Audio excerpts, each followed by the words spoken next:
Grab your favorite alcoholic or non-alcoholic beverage, drink responsibly, do not drink and drive, and join us for the latest episode of Why Complain When You Can Whine. Everything in this podcast is purely for entertainment and psychoeducational purposes only. Enjoy!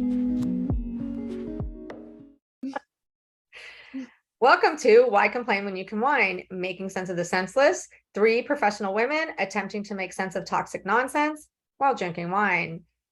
I'm Dr. Jody Lorman, licensed clinical psychologist in the state of California. Therefore, anything that we discuss on this or any other podcast is for entertainment and psychoeducational purposes only. And tonight I am taking a walk on the wild side because I have like literally zero clue on how this is going to taste. This is a limited edition. It is actually, I should have had it last Friday because although you probably can't tell, it's green. And it's limited edition, the 19 Crimes Revolutionary Blend. And I looked it up on my app and they were talking about it and notes of this and notes of that. And I'm like, just tell me, is it dry? Is it sweet? Is it acidic? And it didn't give me that information. So it is a Cabernet. I opened it up and let it breathe and everything. And it smells good. So. All right. The last time I took a walk on the wild side and I didn't look to see the wine was when I got that sweet one. And I don't want to make that mistake again. Jody, whose face is on that bottle? Because he looks like a psycho. Yeah. It is. My son asked me and I told him, and now I don't remember. And I'm going to have to turn on my flashlight because I can't even see because it's written in like gold lettering that does not do well in. It is. Ooh. I'm so sorry. I'm sorry. Holy shit. My mistake. John Devoy. All right. All right. John Devoy. This wine represents the celebration of the most outrageous prison escape in Australian history. Ooh. Cool. Ooh. All right.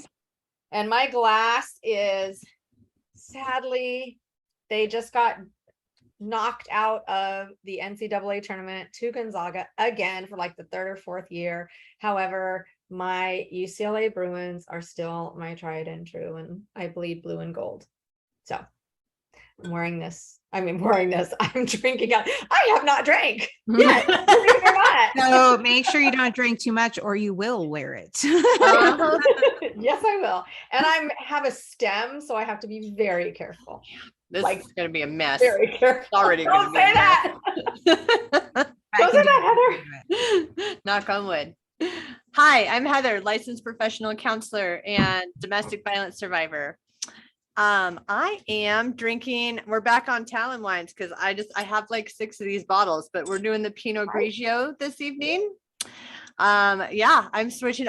We're both doing something different, Jody. I'm like doing white, you're doing something you don't know. It's going to be great. So yeah, we're just taking walks on wild side today. Oh, and my glass. Okay. So most of my wine glasses are Halloween themed. So I'm sorry that this is a Halloween themed glass, but I'm trying to like change it up so I'm not repeating too much. It says here for the booze, BOOS. I love that. That's fine too, because toxic. Boo. Booze. Yeah. It works all the time. That works. Hello, I am Ashley Paige, founder of Loving Single, domestic violence survivor and single mom. Tonight I am drinking a new flavor of the Flybird margarita wine cocktail. This week's flavor is prickly pear. Last week fucked me up. We were both a mess. Oh my God. Heather and I were so hungover. Like all of Sunday was recuperating, resting, and puking. Yeah. Awesome. For those of you who haven't figured it out, we pre-recorded this on a Friday, so that was awesome. So we could drink like that. So now that I am fully aware of what Hours of the 15% alcohol does, in comparison to my normal 5 to 8, we'll only be having one glass of this tonight. Yeah. And tonight I am drinking from a pretty, it's to match my life, Aw. pretty pink heart with my sippy straw, just in case. We Yay. are all, look at, I'm drinking out of stemmed. You've got your sippy straw. Heather's got her white wine. Yes. All the Cheers, ladies. glasses. Cheers, ladies. Cheers. Yay. We get to move on to some new topics today. Wow. Woo, boy. That is This strong. is delicious, by the way. We love it. This is mine is very sweet, but also very pungent. It's like kick me right in the ass. Let's go. This is delicious too. I love Pinot Grigio. Love It's my it. favorite white for sure. Love.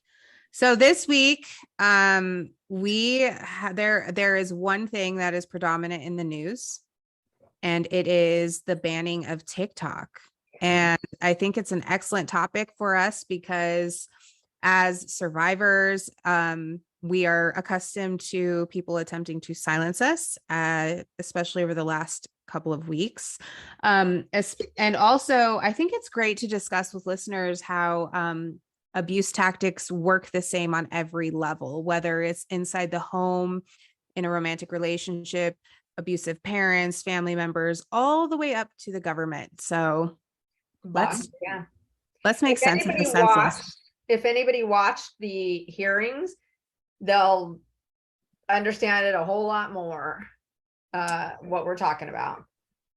I think a lot of people did watch them, especially they were on TikTok. Like if you were on TikTok, it was all over the place on TikTok. Every live was that hearing. So, and one of the things that they pointed out, almost every creator that talked about it was, and even the news, because I was watching MSNBC on TikTok and another news channel outlet on TikTok that was covering it. And they said it wasn't about anything but these guys getting a soundbite.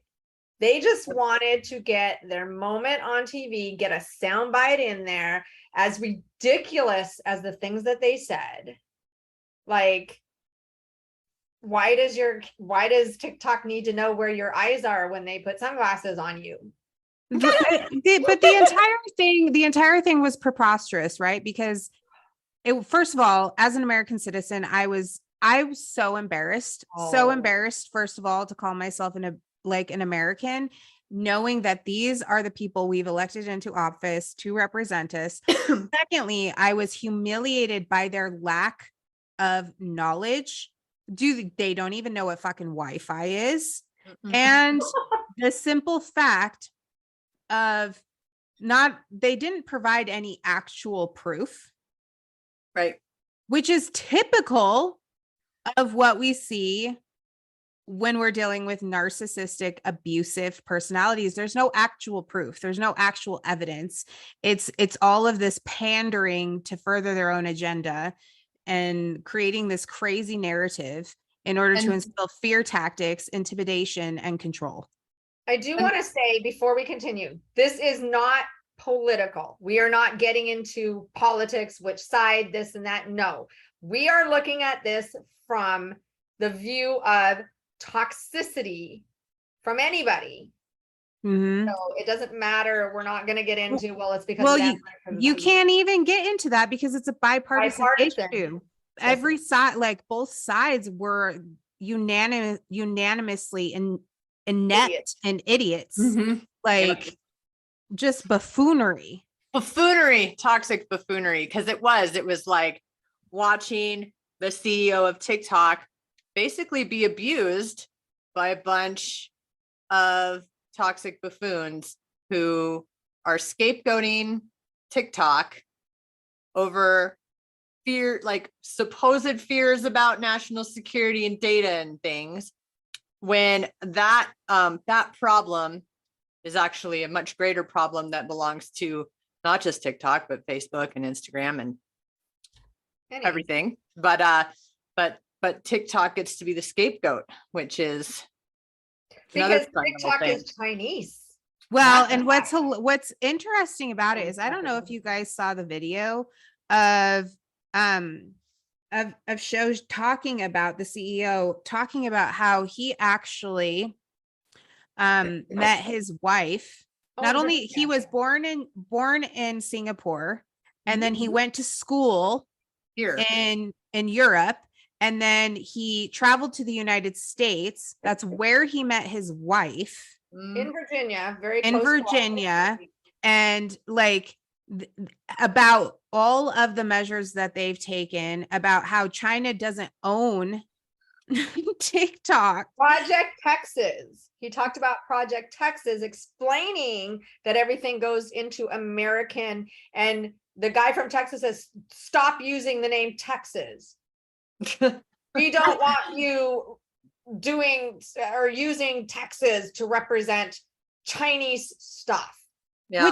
Which is so absurd, because if you think about it, that like, where do our phones come from? Right. Where I mean, and not only that, but like if you're worried about retina scanning, shouldn't you be worried about the iPhone that you lift up to your face to do facial recognition?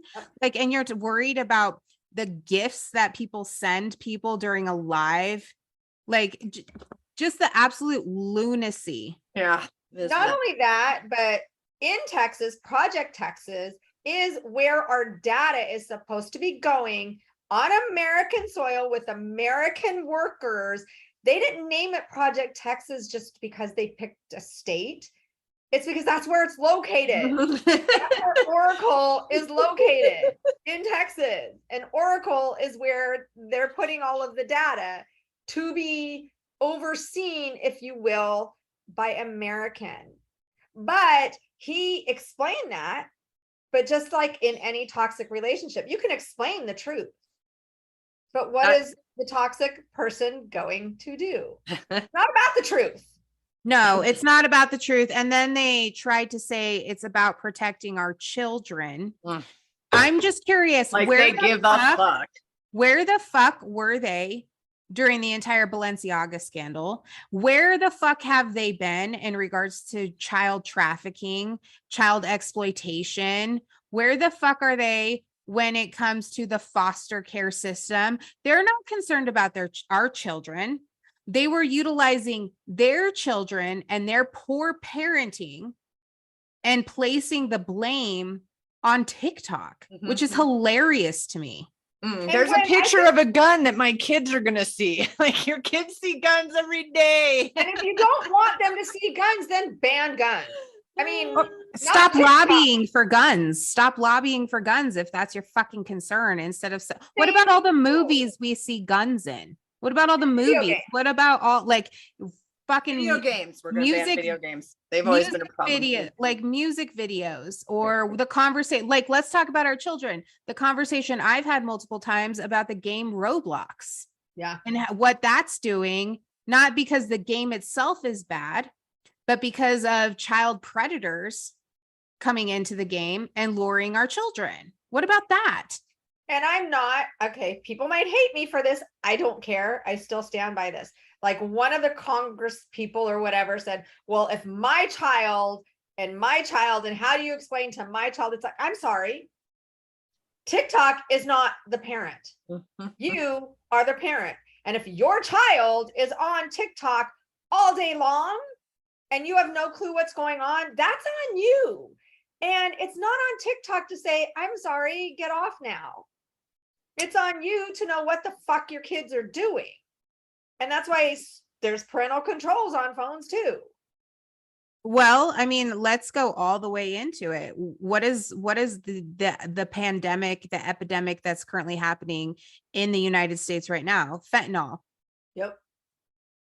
Where's all the lobbyists and our politicians in regards to what's killing what's actually killing our kids right now? Where are they? No, they're concerned about TikTok. And the reality is they're not concerned about the safety of TikTok. They're not concerned about national security. They're not concerned about any. What they're concerned with is the fact that all of these American dollars are being spent on TikTok. All of our watch time is being spent on TikTok, not watching their fake news, paying attention to their controlled narrative on the media. Well, That's did you what see they're that one concerned guy with. who said, Yes, when am where's I my gonna money? get paid? When am I going to get paid? That was hysterical. China shouldn't be getting paid. I should be getting paid. Oh, and I'm sorry, why should you be getting paid now, Mr. Congressman or whatever the fuck you are? Yeah. What have Well, you done? Well, and I mean, even going back to what we've been talking about the last 3 weeks and being silenced and kind of dealing with a narcissistic, predatorial human being, is that the main concern is the fact that people are utilizing their voices, that they are putting information out to the public, and the public is gobbling it up on both sides, whether it's, and that's what I love about TikTok is our ability to, we don't need to talk about shadow banning and, videos being suppressed, but the reality is that people have a say on TikTok, whether it's conspiracy theories, right wing, left wing, just ridiculousness, talking about abuse, toxic relationships, like I said, child loss, mental health. And there's a lot of misinformation on that app, but there's a lot of misinformation in the media. Yeah. Okay, I will be honest, and I'm the first one to say I fought tooth and nail to never be on TikTok. I remember my brother during the pandemic was telling me that he was addicted to TikTok, just scrolling and stuff. And I'm like, I will not put that on my phone until my colleague asked me to do it. And then because I really thought TikTok was dances and stupid shit.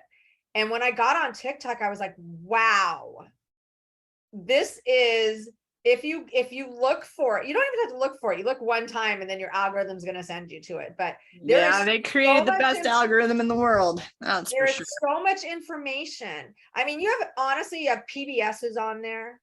You have politicians that are on there.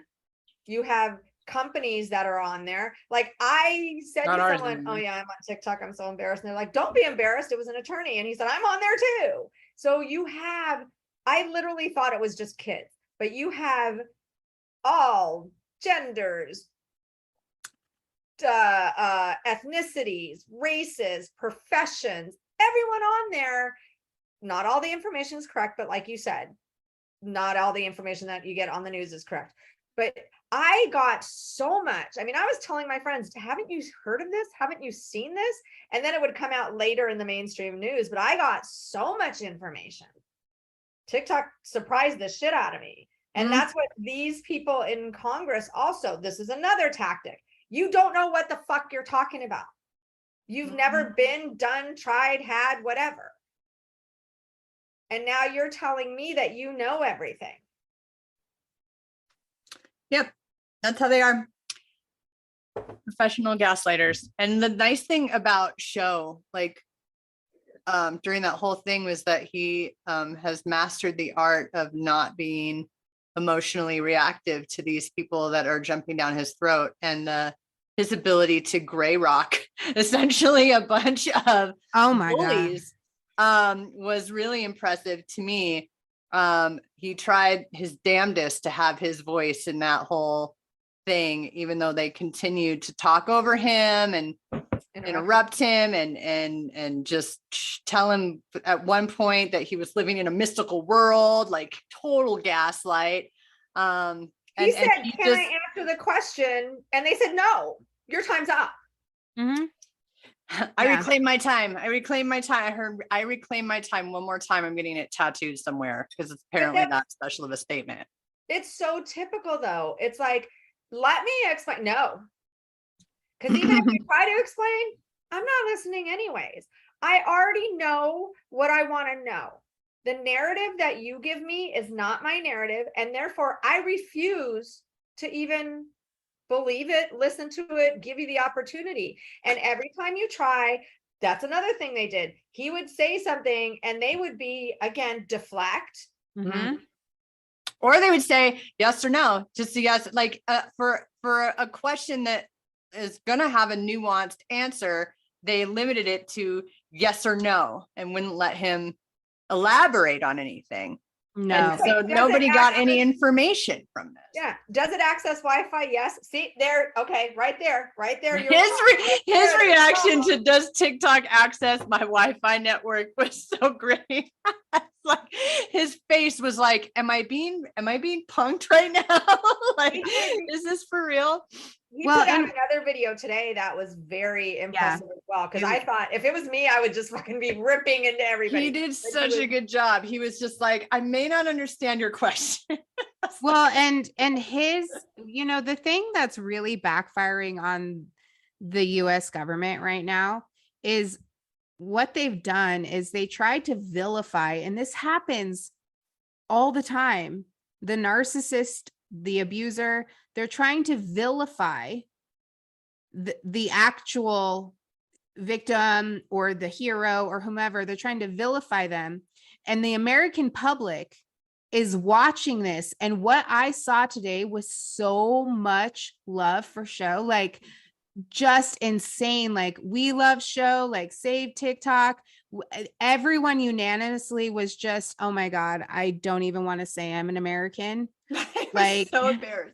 Can I, and the truth is like, a lot of people, I saw comments being like, I'm Chinese now. Like I'm moving to China. Like, I hate America. Even to the point where what they're creating, and perhaps this is intentional, what they're actually, if they ban it, what they're creating is an actual rebellion and a revolution of people saying, no, will not. Because I saw so many different posts today on people saying, here's how to get around the TikTok ban. Here's how you Change get your your own location. VPN, and here's how you get an international VPN, and here's how you go around this. And so they're really kind of like on their lone island with their little flying monkeys. And at the root of all of this is Mark Zuckerberg and his paid lobbyists going to our representatives and telling them, here's what you're going to do. But at the back end, there's 150 million Americans that use TikTok that are saying, I'm voting you out of office. And they're not going to use fucking Facebook or Instagram either. Nice try, Zuck. Which is difficult. And I'm going to be honest, like, I hate Facebook and I don't go on there very often. And I'm not a huge fan of Instagram. I left Instagram to go to TikTok because I felt like I couldn't be myself. But the truth is, for a lot of people, I know I'm not alone. I have 20 years of memories, posts. That's where my advocacy started. I'm not going, like, I don't want to delete my Facebook for the simple reason it's like an online diary for me. It is like a lot of memories for sure. I agree with you on that. And that's another thing on TikTok is like everybody's videos. For some, it is a growth and a journey and all of that. And it's like, oh, so now I have to download each and every one of them. If there's hundreds, if not for some people, thousands, and put them all over again. But it's not even about, I mean, just watching.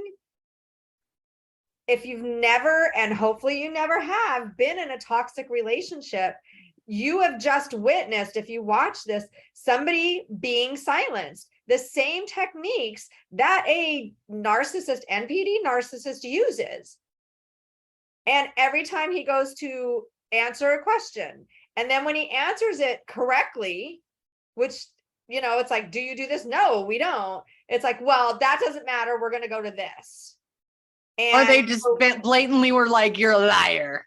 Yeah. You're So evading. it's either we're going to pretend we didn't hear it because it doesn't fit our narrative, or we're just going to outright say that you lied, or we're going to change the subject to a different subject matter. Like, my ex did that shit to me all the time. It's very much, it was a publicized, televised, large scale Darvo. It really was. Yeah. I mean, literally, it was just, I was like, this is exactly what my ex did to me. This is exactly what's been happening to Heather. This is exactly what has happened to countless people who have been in toxic relationships. So if you were sitting there watching the trial and you're like, why do I feel triggered?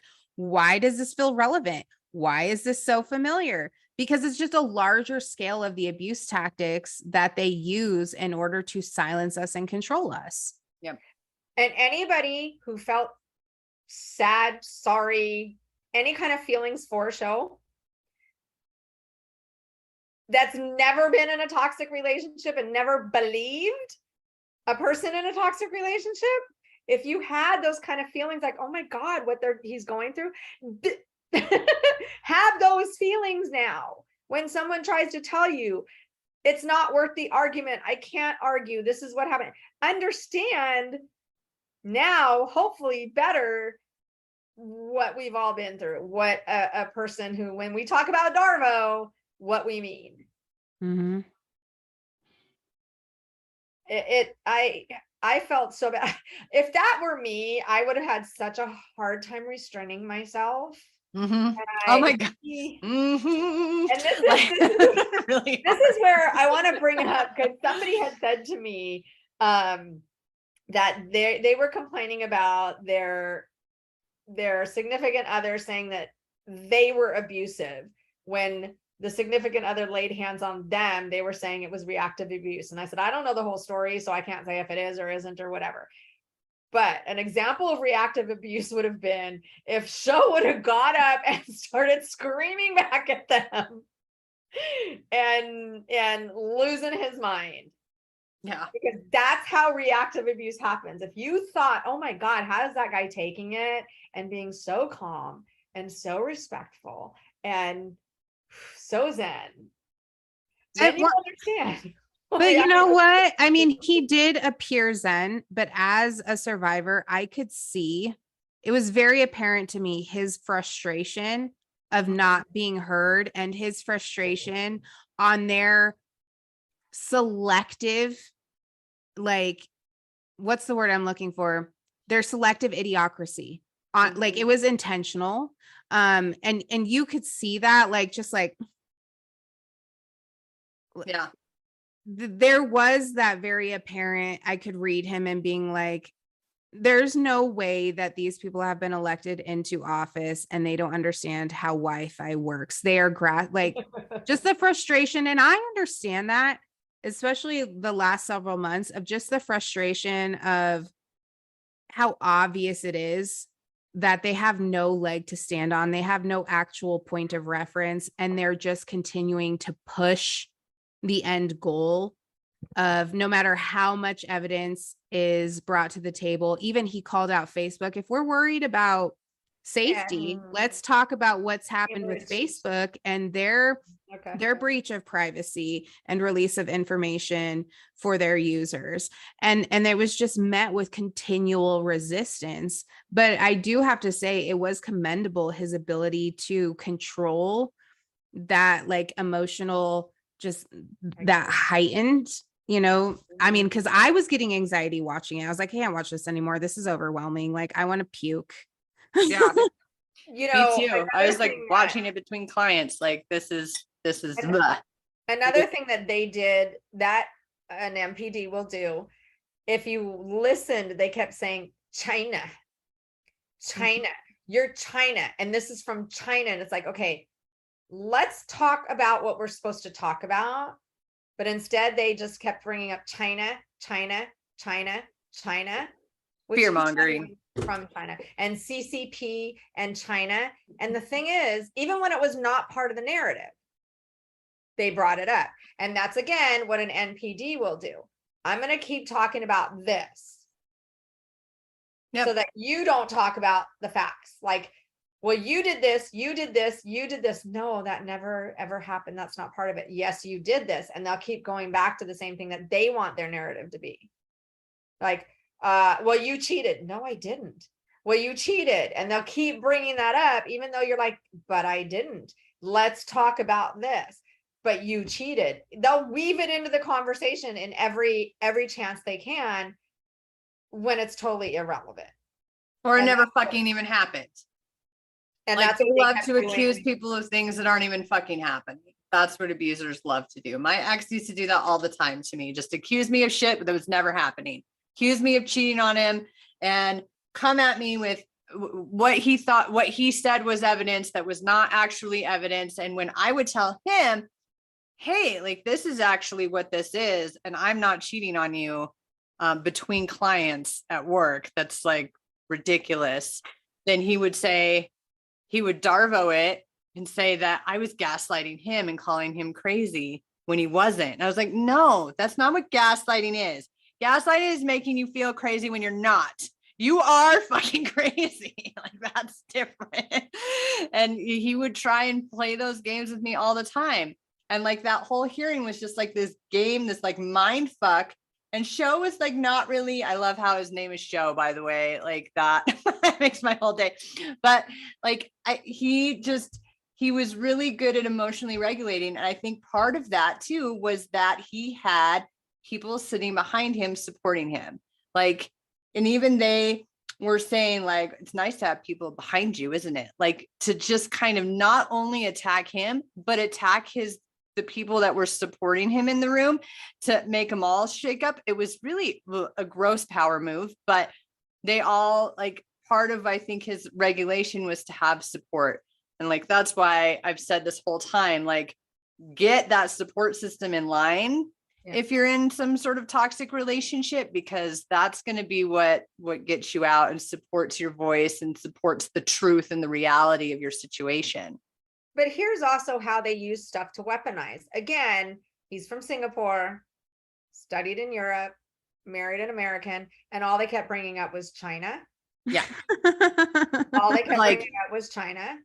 So and that's like, you know, what ECP is getting all of our data. When people say don't tell all your traumas to a narcissist or an MPD, because they will weaponize them against you. So the fact that he is representing China, if you will, they're going to weaponize that against him. So just like, Heather, you had this, you're a meth addict. You're a big old meth head. Well, I mean, but the thing is, he's not representing China. He's representing his company, his business, his privately owned fucking company. So China is irrelevant. I mean, so what? Now we're going to TikTok. Representing TikTok is irrelevant. Him representing China is what they're trying to tell you is actually happening. Well, of course it is. Just like with what we've been talking about the last few weeks, that the point of discussion and the topic that's at hand isn't the predatory, inappropriate behavior. It's about, I'm the victim, I'm scared. That has nothing to fucking do with it. There's nothing to fucking do with it. So what? But the real thing is that the bills that they're trying to pass, they're utilizing TikTok as an example, just like what's been done to me recently and what's been done to Heather, is they're utilizing it as an example. But the root of the issue is our freedom of speech. That's what they're really going after, because I looked at the bill and it's terrifying. And if Mark Zuckerberg was really paying attention, he would recognize that what they're really coming after is social media on a large entire scale. They're coming after our ability to speak openly and share our opinions and share our minds and share our experiences. And they want to control 300 million Americans' narratives and what they can and cannot say. That's what's at the root of all of this. Just like when you're going through vexatious litigation and they're coming after you for a false charge. And then what the point of it is to silence the entire group. When you think about someone wanting to keep, your ex is wanting to keep you from all your friends so that they have control. And that's what they do when a narcissistic and NPD will try to isolate you and triangulate you. Your friends are the ones that are causing you the problem. So you shouldn't be hanging out with your friend. So that way you become dependent on them. Well, TikTok is everybody's friend. The TikTok is for a narcissistic person. Your friends are the ones that are telling you, this might not be the best idea. You might not want to stay with him. He might, or she might be abusive. TikTok is that in their minds. So if we can keep that away from the people, if we can keep everybody else's outside influence to everybody else, then we keep them separated, then it's more control, it's more power. Because if I'm not allowed to share with 150 million people and get 150 million people's opinions, I have to form my own, right or wrong. And I have no one to bounce that off with or to. Mhm. Yeah. Except- Well, Yeah. and I mean, the banning of TikTok would be catastrophic, and for many reasons. There's over 5 million businesses that are on TikTok. There's over 7,000 American employees that work for TikTok. There's, a lot of people that utilize TikTok as a form of income and revenue, not to mention the amount of people like myself that utilize TikTok as a form of therapy, and also a way to build community. How many people have come online when they're in emotional distress and they've shared their stories and they've been able to connect with others instead of inflicting self-harm. Now, there are like nuances and negative things that TikTok has seen, but that's like that with everything. And of course, the only thing that they're going to look like, just with the same with any abuser, they're going to pinpoint those very small percentages of any type of anything bad that's happened that has anything to do with TikTok. And they're going to be like villain in order to try and silence it. And it's just, I can't even with them. And your Congress people will gaslight you too, because I wrote mine and got an email back today that that was immediately the first line after she like schmoozes me, is, as a Chinese company, TikTok is subject to laws that allow the Chinese government to access user data. This creates credible security concerns, as the Chinese Communist Party is able to utilize this information for intelligence of disinformation purposes, which is underlined. Okay, so what about all the data that's being collected on us with American companies? Right. That Or doesn't matter. Any company. But Sorry. listen, TikTok isn't the only Chinese owned company. What about all the car companies? They have access to my social security number, like all these dealerships and They like have my Data forever. Heather, Ashley, have you, because I know I have received a shit ton, I can't even count anymore.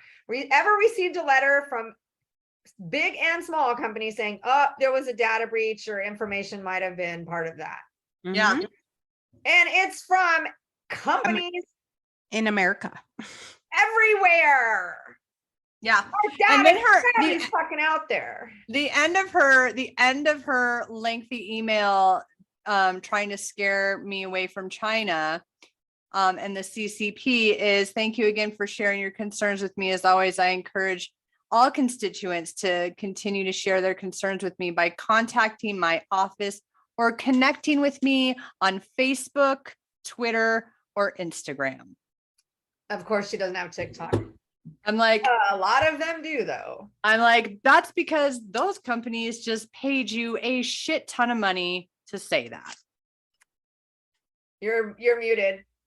Listen to this. There are over, as of January 9th, 2023, there are 252 Chinese companies listed on these US exchanges with a total market capitalization of $1.03 trillion that are listed on the New York Stock Exchange, NASDAQ, and the NYSE American, the three largest US exchanges. So what? So We're why? going to get rid of all 252 of these companies that And are I wonder listed. how many of them have our data? Yeah. How many of them have any data from us? None of them, really? I don't believe that. The absurdity of all of this is it, and that's the point though, is gaslighting, blame shifting, word salad, confusion, topsy-turvy, swirly, like you said, Jody, deception, in Deflection. order. And the truth is that there might be a handful of politicians lobbying right now and trying to pass this bill. But the reality of it is there are 150 million Americans, 50% of the population, that are demanding that TikTok not go anywhere. And it is kind of scary to think of what will happen. Yeah, because when I think of what we have done in our history and in our getting our voices back and people's attempts to silence us, the attempts to essentially silence 150 million Americans like all at once, like that seems like that seems like a pretty scary endeavor, if you ask me. It is terrifying because, but it's scary, but it's also slightly exciting and exhilarating to, I mean, just like you mentioned, Heather, with us and what we've been going through the last 6 months, there's been a lot of terror, but there's also been this like camaraderie and unity of us fighting back to take our voices. But when you think about all the scary things we've seen going on with our government, and you think of 150 million Americans pushing back and how the government might push back towards the people, and what more of our liberties are they going to try and take in order to make sure that this happens? What are they going to do when people start getting their own VPNs with international placements so that they can join TikTok? How are they going to punish us for trying to utilize TikTok? What are the consequences going to be? What's the backlash? Because we know one thing, when you push back against an abuser, all hell breaks loose. Yeah. Yeah. So that is scary to think about. The really interesting thing, as you were saying that what was fascinating to me is like, with every narcissist, NPD, toxic relationship, there comes a point where the abused says, "Ah, fuck no, I'm done with this." Mm-hmm. And it all depends on what it takes and how long, but there is a point where they say, "This is fucking done." And it's just kind of interesting to see if TikTok is going to be that point. In this, of all the things going on, if TikTok is going to be the downfall. I'm going to straw that breaks the camel's back. I honestly think it will be. I mean, because if you think about what the country has gone through, and the world for that matter, but specifically the US since 2020, we're done. And we value our freedom of speech across the board. Like, that's not something you can fuck with on any side. So. No, and we are known for all over the world for our liberty and our right to freedom of speech and our right to freedom of assembly. Like, I even saw an article on multiple churches and ministries that are like, this is where we started our churches. This is our congregation. This is on TikTok. And if you take this away from the people, you're doing like insurmountable damage, like it's so much larger than what we could even possibly conceive. And they sit and say, but the mental health of people, and as a mental health professional, I can tell you that for a lot of people, I don't condone diagnosing yourself on TikTok via TikTok, but taking that information to a professional. Many people were isolated and never ever thought about going to a mental health professional, but seeing it normalized on TikTok, and even if they're not going, connecting with some of the mental health professionals and asking questions. I know me personally, I have had people message me saying that in part because of my lives and or videos, they have made a therapy appointment. And that was on TikTok.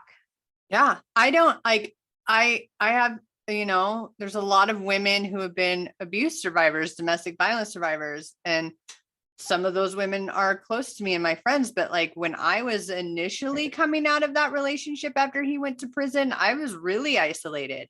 And so I got on TikTok and like immediately found a whole community of people, including you two, that like got what I had gone through and validated that experience for me and made me feel less crazy and brought me community. There's a lot of obviously toxic shit that has come out of TikTok, a lot of misinformation and otherwise, but there's also a lot of like good people on there and licensed professionals on there and doctors and lawyers who are like battling that misinformation and doing what they can to support other people. And it just sucks. The whole fucking idea of it leaving sucks. When you have, what did he say, 3 billion people at any one time on TikTok, I think was the number that he had worldwide, something like 3 billion. Now, so yes, it affects 150 million of us in America, but we are also conversing with and connecting with across the world. Like I have people that I talk to that are in Germany, that are in Italy, that are in Ireland, stuff like that, you know, it's not just we're going to be gone for the people in the US. It's we're going to be gone for the people around the world. Mm-hmm. Yeah. Yeah. Yeah. And for some of those people, it is a lifeline. I have people that say to me in their country, it is hard to get mental health. It's easy to get mental health, but it's hard to get good mental health. And they've been diagnosed 8 different times by 8 different people and on. And they come on TikTok and they're like, I don't think I really have that. So how is it in the United States? And people want to know, and I want to know how it is in other countries. Mm-hmm. So again, I think he said 3 billion. That's a lot of people that are going to be, there's some that never ever care about the United States stuff and they just stay within their country. But for the most part, I see stuff from all over the place. Mm-hmm. There's one girl that does, she's a big creator. She's in Africa, Nigeria. And she said, she made a comment, because when I commented on shows things, she made a comment that the vast majority, she has a couple million, whatever, several million followers. She said the vast majority are in the United States that follow her. So like, we're not going to take away business just from people in the United States. We're going to take away business from people in other places too. Mm-hmm. And honestly, if you're someone who says, I don't give a fuck about other countries and other places, I just care about here, you're also that person who in a toxic relationship says, I don't care, it doesn't affect me. The majority of your shit was made in China. But you know, it's like, I don't care if it's going to affect somebody in Africa. What the fuck do I care? I don't care that you're being abused. Oh, we're all connected.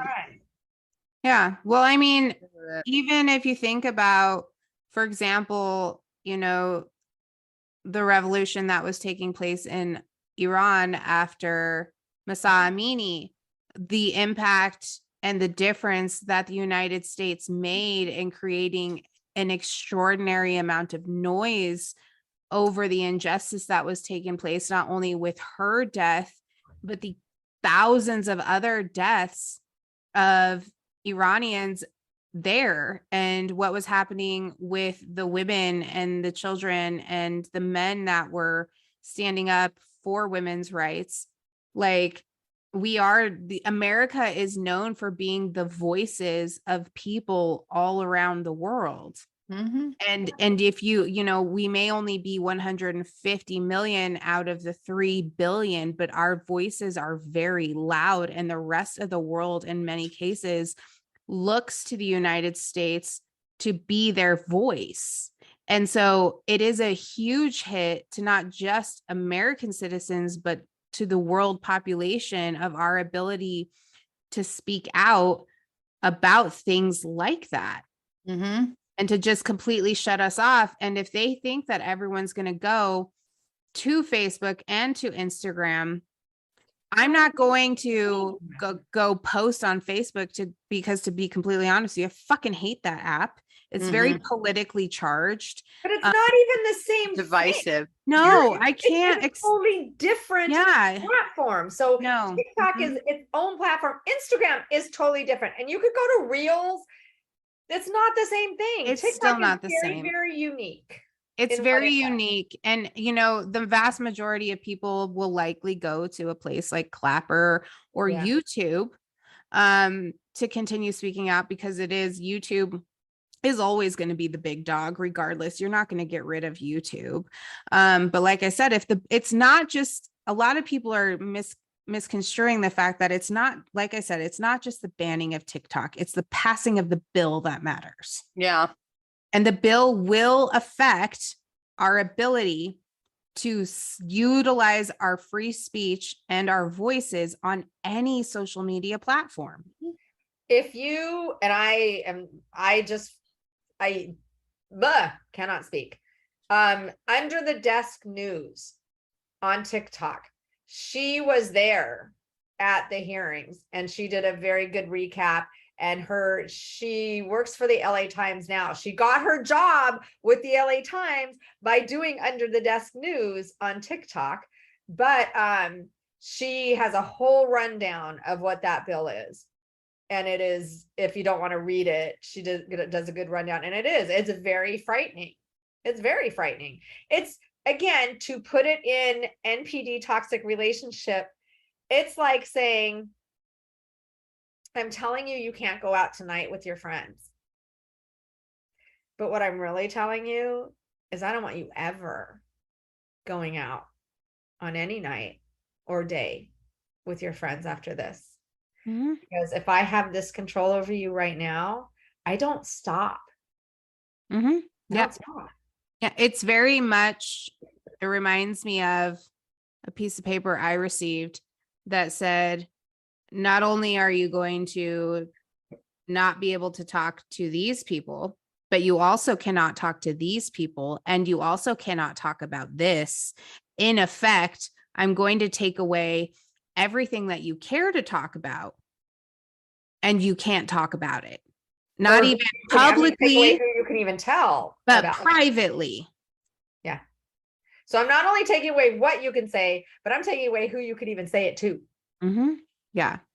So my question is this, is in the event that TikTok does get banned, there's going to be a lot of mental health crises. A lot of people, this is going to be detrimental to the population of America predominantly.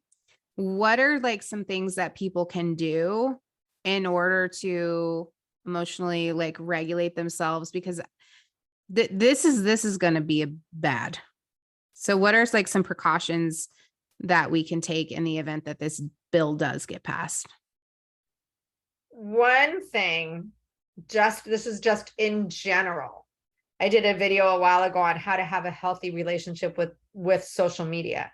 And part of that is to be taking breaks from social media in the first place and go outside and cultivate actual in real life friendships. And I know for a lot of these people, it's really hard for them to do that. And their friendships are virtual. But I encourage those, and I know sounds like a broken record, but I encourage those people, go to therapy if you have social anxiety, and if you have anxiety over this at all. And what you're going to do, go to therapy, talk it over with your therapist. But there are other avenues. I know some people in the comment section of some videos said, how can I continue to get a hold of you? I read it in a lot of comments of a lot of people's videos. Hey, are you going to be somewhere else? Is there a way I can get a hold of you? Try reaching out to, you can't reach out to every person that you follow, but reach out to some of the ones that you that have important information or whatever that you follow for that, and see if they're going to be on another platform. A lot of them are. But Mhm. most of them are, yeah. Most of them are already on other platforms, but don't always post. Like I know I have a YouTube account that I posted on, and then I deleted everything because I was like, why am I doing this, and this? So I just focused on TikTok. But find out if they're going to be other places. And also, again, try it. I sound like a parent. Try to cultivate relationships outside of. And if you have a really hard time doing that, go to therapy. If you have social anxiety, go to therapy. Because I know, especially with the pandemic, I have a lot of clients saying, I don't really have any friends anymore. Every one of my friends, they're virtual. I don't go out. And so we look at other things like, what are their interests? Are there meetup groups? Are there other things to do? Because in reality, we shouldn't make TikTok or any social media our life and our lifeblood. But, we all know that there are people that do. And if you went on TikTok for mental health reasons and that was your coping, then go to therapy. We got to find some other coping. Yeah. But it is going to be a loss. It is a grieving process as well, which is also a good reason to go to therapy. I know I sound like a broken record, but therapy isn't a cure-all. Therapy does not fix you. You have to do the work, but therapy will help you to do the work. Yeah, I think for the majority of people, we're going to find another way to get our social and entertainment needs met. And my suggestion is that we do it in the healthiest way possible. Like Jody said, this shouldn't be the end all be all of our lives anyway. If it is, that's already probably problematic. But if you have a social support system that you're getting from TikTok, get with that system, figure out your plan together, find out where people are going, follow them there.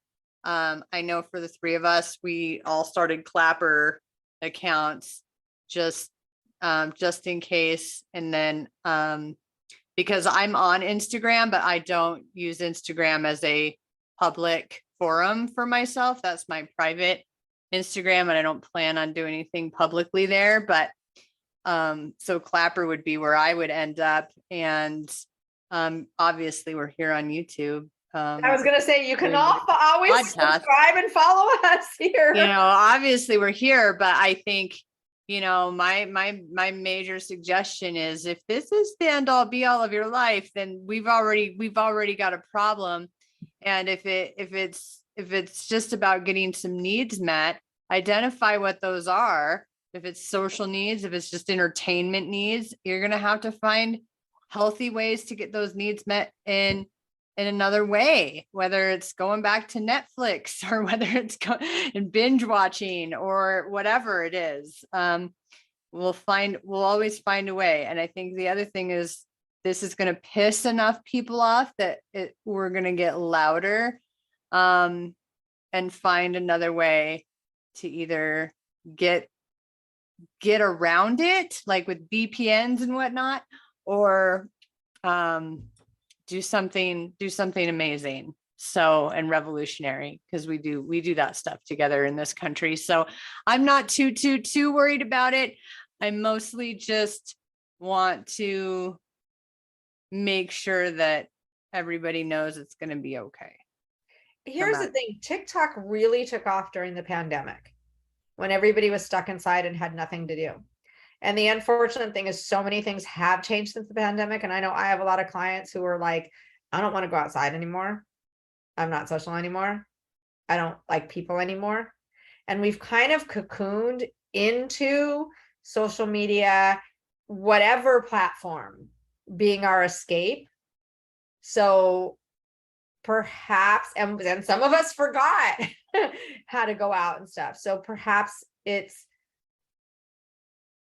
kind of what is it?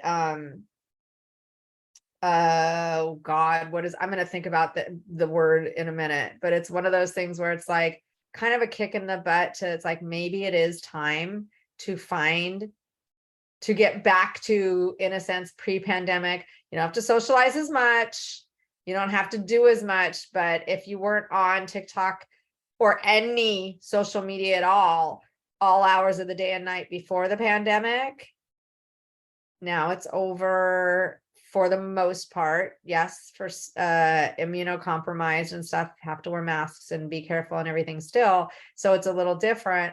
But by that same token, try to start to venture out of that cocoon again might be something to consider. Maybe.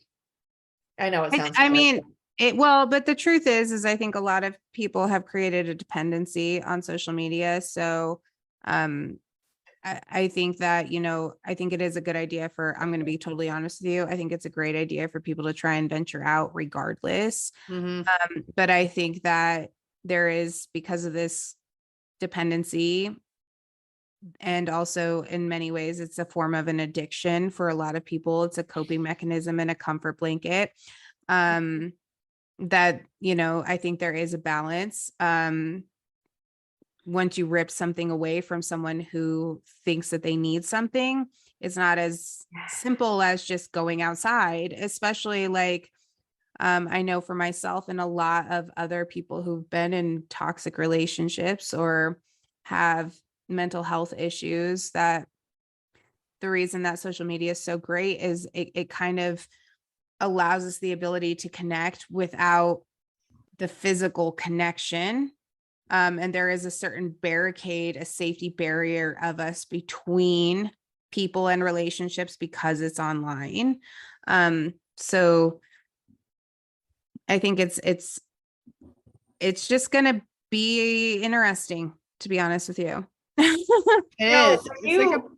When you get out of any relationship, it's almost like you have to find your own identity again as a different person, as you, not a we, and in social media being the we. So you do maybe have to reinvent and rediscover things that you liked before. Get out there, be active. We are so sadly, though, addicted to our phones for so many things.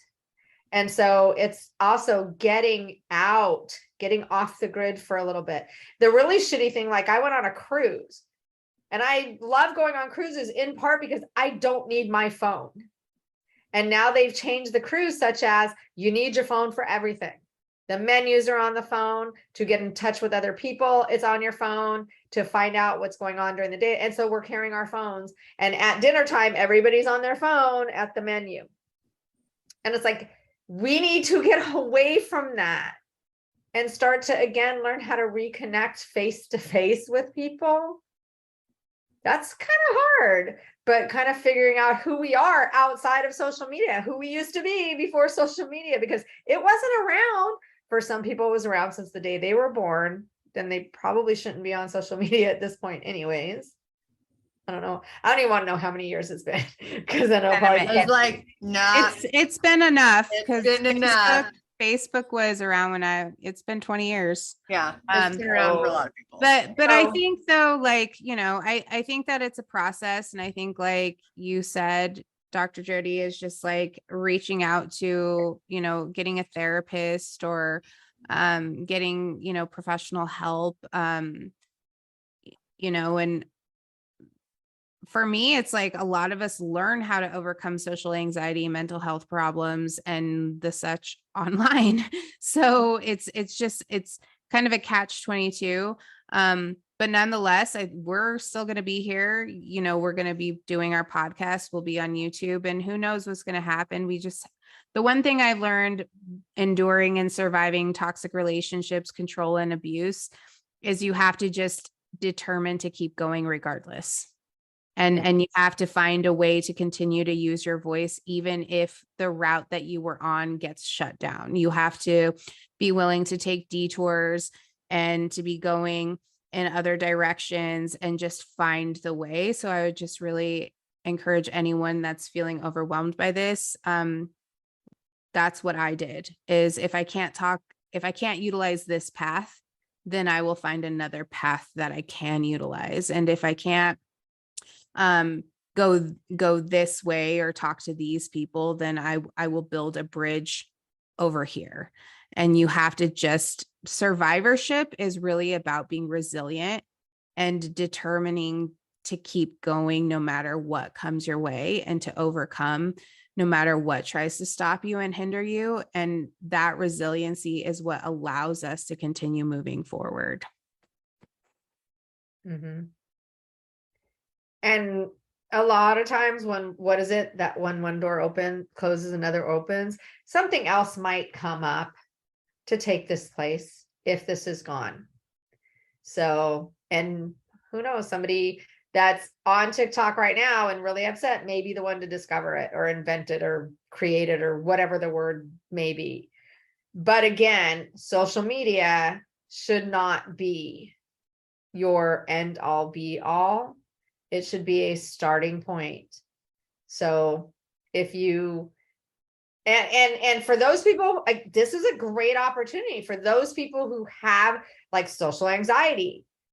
If you have commented and you kind of, I know I have people in my comments that comment to each other and kind of already kind of know each other because they follow the same people and everything. So you could probably do a video saying, hey, do you want to do a support group? Here's a Zoom link. We can do a support group, you know, once a week. And we have a support group.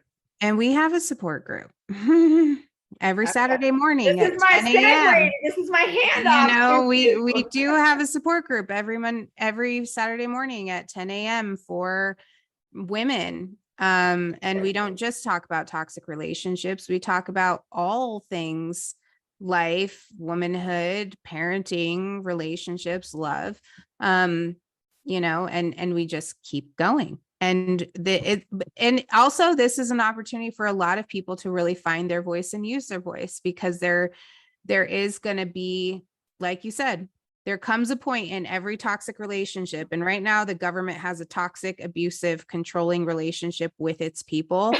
And we're about to witness the people take their power back. And it is power to the people. And so this is going to be really interesting for us to see how people respond to our abusive dictator, not our democracy, and how we declare that we're going to have our voice and we're going to have our power, and you can't stop us. And it happens. You know, we've all gone through it with our abusive exes, and there comes a point when we say, damn it, I'm done with you. And I think we're about to witness that. History. Yeah. So, yeah, with that being said. Okay. Yeah. With that being said, take your power back and use your voice, people. Yeah. And again, I've said this week after week, and I'm going to keep saying this until we actually do it. We are going to be doing My Dirty Little Secrets, which is our relationship dirty little secrets that we at one point really thought we were going to take to I don't know if I have any. No, I do. Oh, Well, well, I have like also zero be- secrets. They can also be the damn stupid shit that's Okay, I have embarrassing plenty of to that. talk about, you know. But it's our own relationship. If you want to contribute, if you have a dirty little secret, please leave it in the comments below, or wcwycw1@gmail, or lovingsingle.co /podcast. How much have you had, Jody? I've had about a regular glass full. I feel like I don't even get through very much. Yeah, I can't speak regardless. Hush. So but lovingsingle.co /podcast. Leave your comments, leave your wine recommendations, leave your glass recommendations, leave your dirty little secrets. We are also going to be talking about online dating. You know, whenever I talk about this stuff, and then I end up dreaming about the stories that I want to talk about. I'm like, why am I having this dream? Oh yeah, because I said something about online dating. That's why I jumped about this guy that I haven't thought about in forever.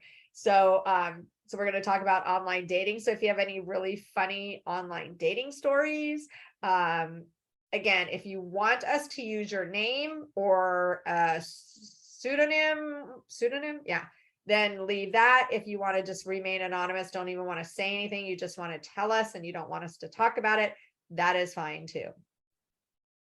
Tell us what you do want to talk about. Tell We us could what talk you want. about that too. Yes, suggestions for topics too. Yes. Well, We you have- guys, here we go. I have a sneaky suspicion next week's going to be epic.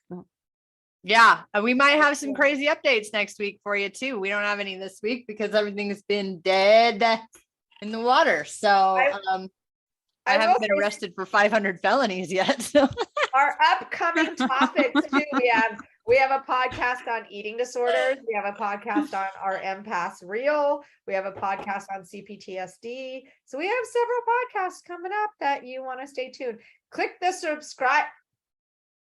Click the subscribe button to get notified of when we have new episodes. And we love you guys. And Love honestly, your I do this in therapy all the time. I tell my clients, all the time. So this is not alcohol. This is Jody. It's just Jody. This is sadly Jody. Yes. So this is just Love you guys. Love you. Cheers. Cheers.